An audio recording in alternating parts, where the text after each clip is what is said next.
from there I started getting into all the other things that are possible with the nerves in your body. So kind of a separate story. I was born with the whole left side of my face quite a lot bigger than the right. It's still there a little now. It's much harder to tell. But I had a number of surgeries when I was a child to try and get rid of all of the tissue. They didn't leave so much kind of lasting damage, but then whenever I was older, once I was over 18, they decided, first of all, they would remove my wisdom teeth and then shave off quite a bit of the bone and take out a lot of the fatty tissue in my left cheek. And that left me with damage to some of the nerves.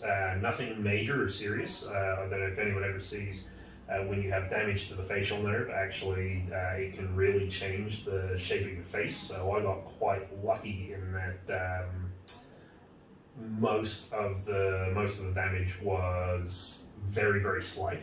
But it did mean that my facial nerve, I wasn't able to move my face in certain ways that not necessarily anything major that I wanted to do, but blowing out candles, for example, that's I wasn't able to blow, I wasn't able to whistle anymore, and things like that.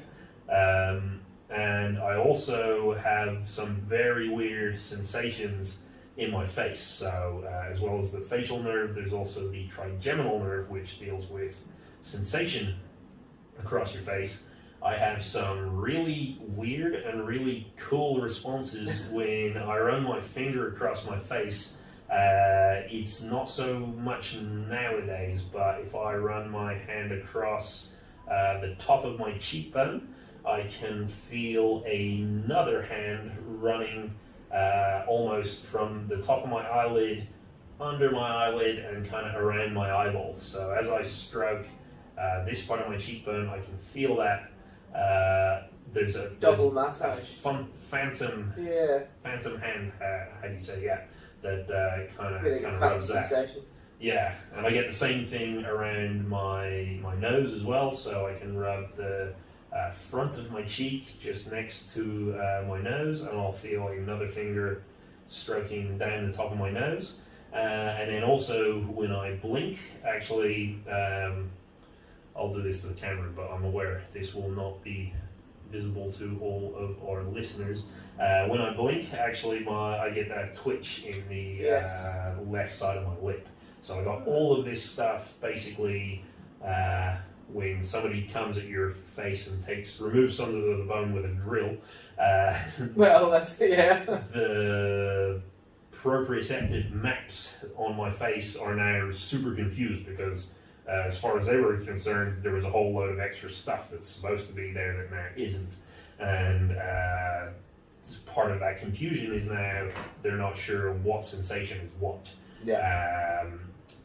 This a few years ago would have caused pain, but through working with Z Health practitioners and becoming a Z Health practitioner myself, I've been able to do some work on the facial nerve to minimize the pain and also be able to blow. I can whistle 2 notes now, I believe. I can.